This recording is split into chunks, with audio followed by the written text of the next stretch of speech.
Rasul-rasul dan saudara-saudara di Yudea mendengar bahwa bangsa-bangsa lain juga menerima firman Allah. Ketika Petrus tiba di Yerusalem, orang-orang dari golongan yang bersunat berselisih pendapat dengan dia. Kata mereka, "Engkau telah masuk ke rumah orang-orang yang tidak bersunat dan makan bersama-sama dengan mereka." Tetapi Petrus menjelaskan segala sesuatu berturut-turut. Katanya, "Aku sedang berdoa di kota Yope. Tiba-tiba rohku diliputi kuasa ilahi dan aku melihat suatu penglihatan. Suatu benda berbentuk kain lebar yang bergantung pada keempat sudutnya diturunkan dari langit sampai di depanku. Aku menatapnya dan di dalamnya aku lihat segala jenis binatang berkaki empat, dan binatang liar, dan binatang menjalar dan burung-burung. Lalu aku mendengar suara berkata kepada aku, 'Bangunlah, hai Petrus, sembelihlah dan makanlah.' Tetapi aku berkata, 'Tidak, Tuhan, tidak. Sebab belum pernah sesuatu yang haram dan yang tidak tahir masuk ke dalam mulutku.' Akan tetapi untuk kedua kalinya suara dari sorga berkata kepadaku, 'Apa yang dinyatakan halal oleh Allah, tidak boleh engkau nyatakan haram.' Hal itu terjadi sampai 3 kali, lalu semuanya ditarik kembali ke langit. Dan seketika itu juga 3 orang berdiri di depan rumah di mana kami menumpang. Mereka diutus kepadaku dari Kaisarea. Lalu kata Roh kepadaku, 'Pergi bersama mereka dengan tidak bimbang.' Dan 6 saudara ini menyertai aku.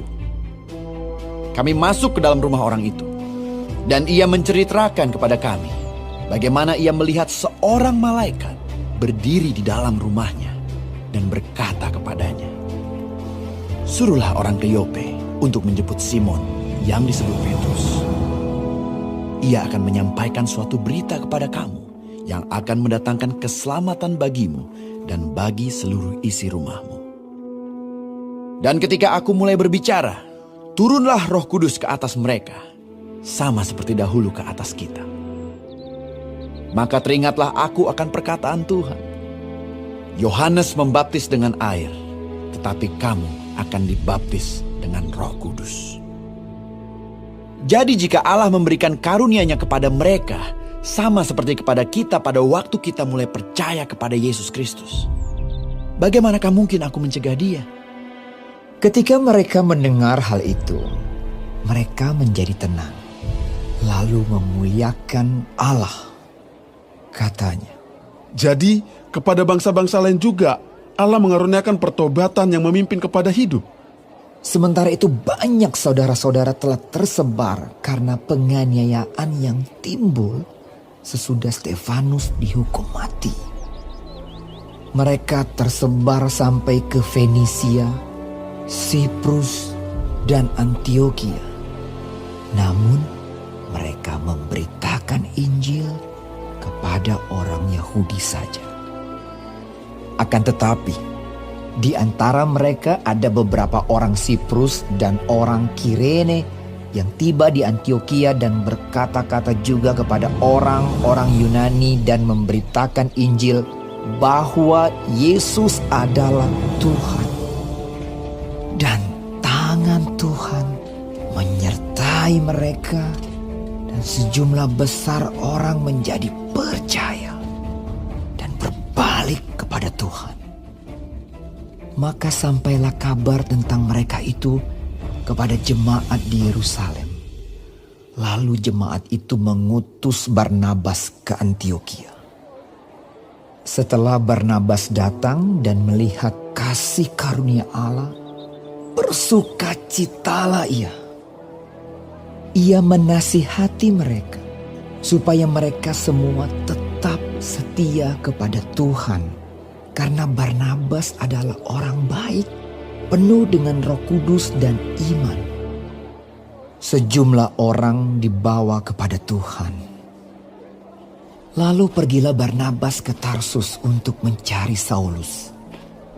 Dan setelah bertemu dengan dia, ia membawanya ke Antioquia. Mereka tinggal bersama-sama dengan jemaat itu 1 tahun lamanya, sambil mengajar banyak orang. Di Antiokialah, murid-murid itu untuk pertama kalinya disebut Kristen. Pada waktu itu, datanglah beberapa nabi dari Yerusalem ke Antiokia. Seorang dari mereka yang bernama Agabus bangkit dan oleh kuasa Roh yang mengatakan bahwa seluruh dunia akan ditimpa bahaya kelaparan yang besar. Hal itu terjadi juga pada zaman Claudius. Lalu murid-murid memutuskan untuk mengumpulkan suatu sumbangan sesuai dengan kemampuan mereka masing-masing dan mengirimkannya kepada saudara-saudara yang diam di Yudea. Hal itu mereka lakukan juga, dan mereka mengirimkannya kepada penatua-penatua dengan perantaraan Barnabas dan Saulus.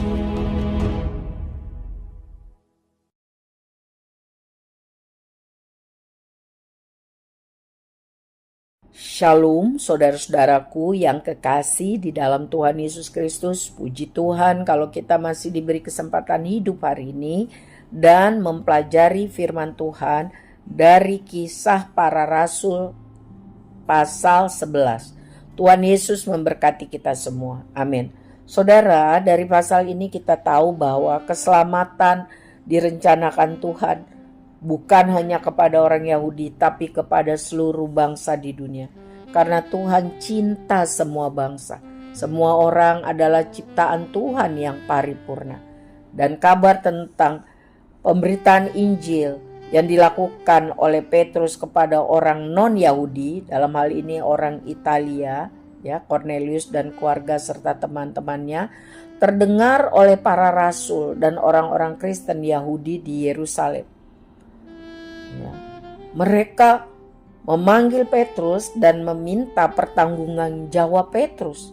Mengapa Petrus melakukan hal ini? Mengapa Petrus masuk ke rumah orang non-Yahudi? Mengapa Petrus makan bersama dengan orang non-Yahudi? Itu tidak boleh dilakukan oleh orang Yahudi. Lalu dengan tenang Petrus menceritakan bahwa apa yang dia buat itu bukan kemauannya sendiri. Sebelum dia melakukan itu, dia sudah melihat penglihatan 3 kali di Yope.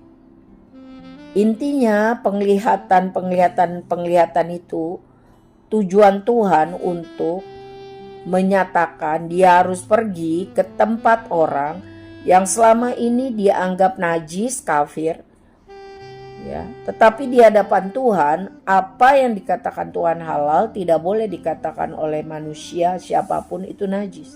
Sebab Tuhan mau memakai Petrus untuk menyampaikan kabar Injil kepada orang non-Yahudi. Dengan gamblang Petrus menjelaskan kepada orang-orang Kristen Yahudi di Yerusalem bahwa Tuhan mengasihi bangsa-bangsa lain. Tuhan menyuruh Petrus memberitakan Injil, kabar sukacita, agar bangsa-bangsa lain juga boleh percaya dan diselamatkan. Setelah mendengar penjelasan Petrus, orang Yahudi itu menjadi tenang dan akhirnya mereka memuliakan Tuhan. Jadi kita tahu benar bahwa Tuhan itu Maha Kasih dan Ia Maha Adil. Keselamatan bukan hanya untuk golongan tertentu, tetapi kepada semua orang yang terpanggil dan mau percaya, mau membuka hatinya. Tuhan mau kita melaksanakan tugas kita, yaitu mewartakan amanat agung, mewartakan Injil kepada siapa saja. Kepada siapa saja, ya. Dan selanjutnya kita lihat bahwa Tuhan sebelum memberi tugas menyatakan dulu visi kepada Petrus, penglihatan kepada Petrus, supaya Petrus mengerti maksud dan rencana Tuhan. Jadi mari kita punya persekutuan yang erat dengan Tuhan, ya, supaya kita mengerti kehendak Tuhan. Sekarang kita sudah memiliki Alkitab yang lengkap. Baca sungguh-sungguh setiap hari, renungkan, berdoa supaya kita sungguh-sungguh mengerti dan dapat melaksanakan visi rencana Tuhan yang jelas. Ya. Jadi kita ada patokan, ada panduan, ada kompas. Dan Roh Kudus bekerja di dalam diri Kornelius, meyakinkan dia untuk percaya. Jadi siapa yang berperan dalam peristiwa besar ini? Allah Roh Kudus. Petrus hanya alat yang dipakai Tuhan bagi kemuliaannya. Jadi jangan sombong mencuri kemuliaan Allah. Juga jangan minder kalau Injil ditolak. Karena itu bukan kuasa kita. Jadi kita mohonkan selalu kesempatan dan keberanian dari Roh Kudus untuk selalu menyertai kita, memberi kita kemampuan untuk bisa melaksanakan tugas kita, yaitu pemberita Injil, duta besar kerajaan Allah. Haleluya. Selanjutnya kita melihat bahwa penganiayaan dan penderitaan kepada orang Kristen semakin hebat sehingga mereka tersebar ke berbagai tempat. Salah satunya adalah Antiokhia. Nah, di Antiokhia apa yang terjadi? Orang mula-mula disebut Kristen atau pengikut Kristus di sini. Karena walaupun dianiaya dan menderita, Injil semakin dihambat, semakin merambat. Haleluya. Ya. Mula-mula pemberitaan Injil di Antiokhia hanya untuk orang Yahudi, lalu kemudian berkembang kepada orang-orang Yunani, orang-orang non-Yahudi. Dilakukan oleh orang-orang Siprus dan orang-orang Kirene yang sudah lebih dahulu percaya kepada Tuhan. Wah, luar biasa, sangat menakjubkan. Tuhan menyertai, Tuhan menambahkan jumlah orang-orang percaya. Walaupun di satu sisi ada penganiayaan hebat, tetapi di sisi lain kita lihat, dengan penganiayaan hebat itu orang Kristen tambah sungguh-sungguh bersaksi. Dan Tuhan menambahkan jumlah orang percaya. Sukacita, walaupun banyak masalah penganiayaan ada di dalam hati. Ya, berita yang menguatkan juga terus membuat hati berkobar-kobar. Memberitakan Injil. Fokus tidak pada penganiayaan, fokus kepada pemberitaan Injil. Sukacita walaupun banyak masalah. Sukacita walaupun banyak penganiayaan. Nah, saudara-saudara, Barnabas diutus untuk mengevaluasi, mensupervisi pengabaran Injil di Antiokhia.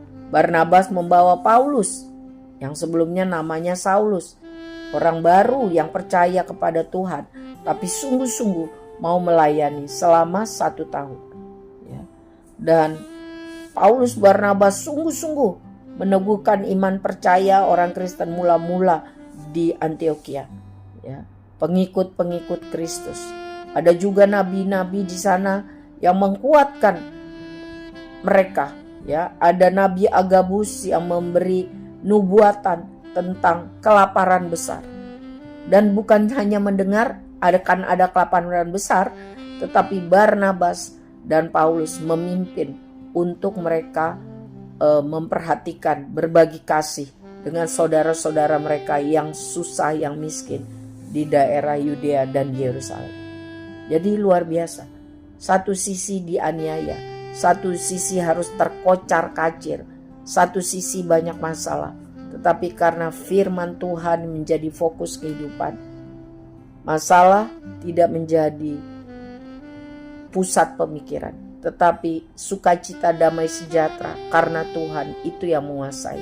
Mereka tahu kesusahan di dunia ini sementara. Kalau mereka meninggal karena percaya kepada Tuhan Yesus, mereka akan masuk surga. Di sana tidak ada susah, tidak ada air mata, tidak ada sakit, tidak ada penganiayaan. Di sana ada sukacita besar. Jadi selama masih di dunia, orang Kristen di Antiokhia berjuang sungguh-sungguh melakukan amanat agung, yaitu pemberitaan Injil dengan perkataan dan dengan perbuatan baik. Yaitu apa? Mengumpulkan uang untuk membantu saudara mereka yang mengalami kelaparan di daerah Yudea, termasuk di Yerusalem. Apakah sukacita, semangat untuk melayani Tuhan, menjadi berkat, menolong orang susah dan miskin masih ada dalam kita? Atau yang ada adalah fokus tentang persoalan kesusahan, penderitaan kita saja? Tuhan tolong kita supaya apapun keadaan kita tetap percaya bahwa Immanuel, Tuhan beserta kita. Persoalan yang kita alami adalah persoalan biasa yang orang lain di dunia bagian lain, di Eropa, di Afrika, di Amerika dan lain juga mengalami. Tuhan beserta kita. Pasti ada jalan keluar. Tetap fokus kepada rencana Tuhan. Beritakan Injil, maka penyertaan Tuhan senantiasa sampai kesudahan zaman. Amin. Tuhan memberkati.